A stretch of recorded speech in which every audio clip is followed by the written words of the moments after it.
Hello, friends. This is Darren Hayes of Pigskin.com. Before we take you to your favorite Sports History Network show, just want to tell you a little bit about some merch that you can pick up that represents your favorite SHN podcast. So far, there's t-shirts, coffee mugs, and even books from some of the authors that do podcasts right here on SHN. Who could buy something better than that, than have the history right from the gentleman that you hear talking about it? But we also are adding things each and every day. And where's that store, may you ask? Well, it's at sportshistorynetwork.com. Up at the top, there is the SHN merch button. Click on that. It'll take you right to the store, and you can be representing your favorite podcast and show the world that, hey, on the swag that I'm using, it's the headquarters of sports yesteryear, Sports History Network, and my favorite podcaster, the Sports History Network store. Shop there today.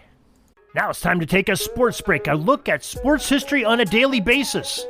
Hello, my friends of sports history. This is Darren Hayes of the Sports History Dispatch podcast. Welcome once again to the Pig Pen, your place for all things great in sports history, and welcome to your sports break for the January 20th edition, as we will talk about some of the milestone moments in sports, the great athletes that were a part of them, and the uniform numbers that they may have worn on those great days, or the days leading up to the great events that they celebrated.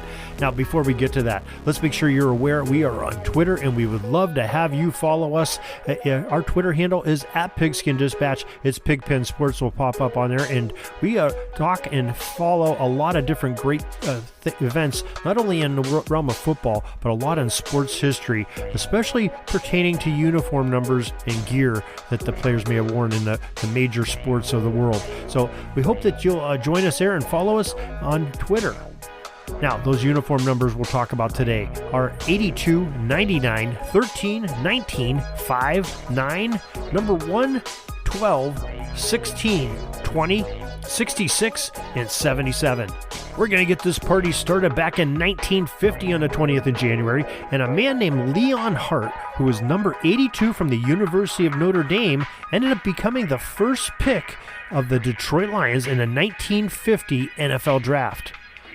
January 20th, 1952, George Mikan, who wore number 99 for the Minneapolis Lakers, proved that he was one of the league's first superstars as he put up 61 points against the Rochester Royals in a double overtime thriller 91-81 win. Now, who doesn't like stories about these legendary big men of the NBA? Well, just a few years after that, January 20th, 1967, Wilt Chamberlain, wearing his lucky number 13 jersey with the Philadelphia 76ers, went 15 of 15 from the field, setting an NBA record for consecutive shots made to lead his Sixers team over the Los Angeles Lakers 119-108. The legendary big man would break his own record two more times in the season of 1966 and 1967. January 20th, 1970, another big man. The 20th NBA All-Star Game at the Spectrum, Philadelphia, Pennsylvania. The East defeated the West 142-135. Most valuable player was Knicks center, number 19, Willis Reed. There was another milestone moment at this game as Tom Van Arsdale, who wore number 5 with the Cincinnati Royals, and Dick Van Arsdale, number 5 of the Phoenix Suns, became the first two brothers to play in the same NBA All-Star Game. In 1970, January 20th, the 23rd NHL All-Star Game also took place, this one in St. Louis Arena, and the East defeated the West there 4-1. Most valuable player on the ice was Chicago left wing number 9, Bobby Hull. January 20th, 1974, it was the 24th NFL Pro Bowl at the Arrowhead Stadium in Kansas City for this event, and the AFC defeated the NFC by the tight score of 15-13. I'm sure that was a score, Wanji. The most valuable player was Garo Yepremian, who wore number 1 with the Miami Dolphins as their place kicker. In 1975, on the 20th of January, we had the 25th NFL Pro Bowl.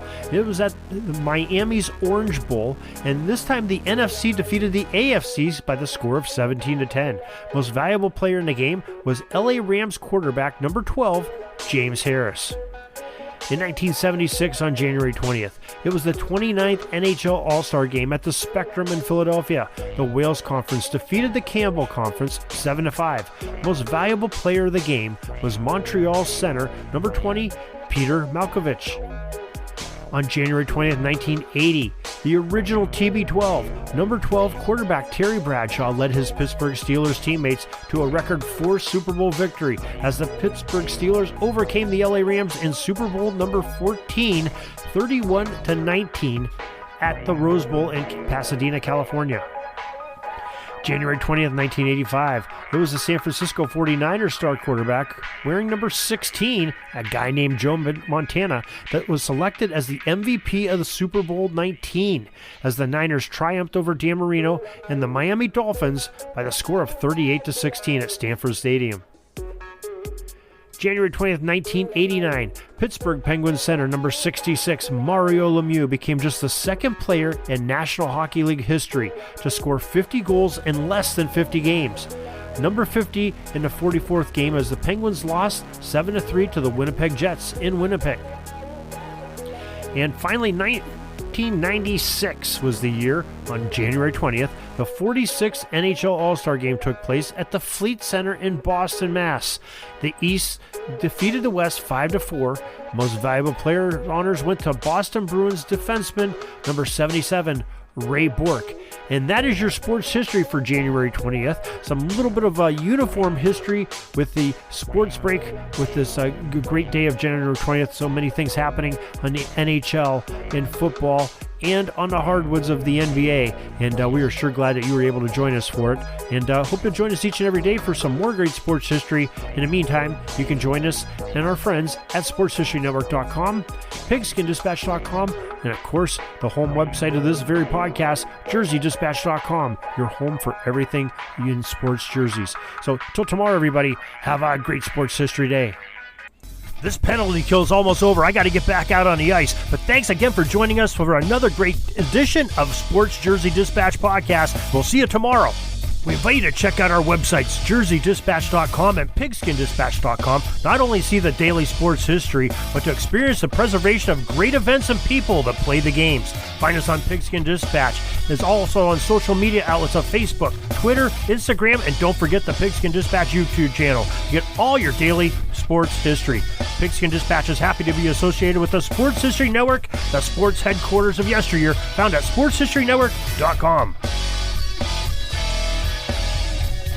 This podcast is part of the Sports History Network, your headquarters for the yesteryear of your favorite sport.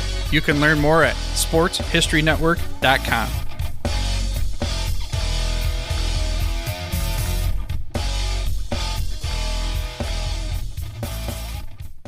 Hey there, sports history fan. This is Arnie Chapman, aka the Football History Dude, and I hope that you enjoyed this recent episode presented by the Sports History Network and were able to learn some good old-fashioned sports history knowledge nuggets. I started the Sports History Network back in 2020 with the mission to help podcasters find a community of like-minded sports history nerds, as well as helping aspiring podcasters to start their own shows. We have a little bit over 30 shows on the network right now covering all sorts of sports history, but as far as I'm concerned, we're just at the toothpick in the ocean moment, that can't even figure it out because there's so much more coming. We wanted to create the ultimate headquarters for sports yesteryear, starting with Podcast Network and our website, but we're going to continue to move into other mediums as well. And here's the cool part, because we want you to be part of our team. So if you're interested in starting your own podcast, or maybe being a guest on one of our shows, or who knows, maybe even writing an article for us over on the website. Seriously, all you got to do is reach out to us on the contact page over at sportshistorynetwork.com. You can be as technologically savvy as a Neanderthal tapping on a stone trying to figure out this whole hieroglyphics thing back in the day. Again, it doesn't matter, because even if you don't understand the whole podcast space, we have a production team that can pretty much help you out with doing everything. All you got to do, head over to sportshistorynetwork.com, head to the contact page, fill it out. That message goes right to me, and I'll reach out to you as soon as I can. But for now, dude, I'm through if you're through.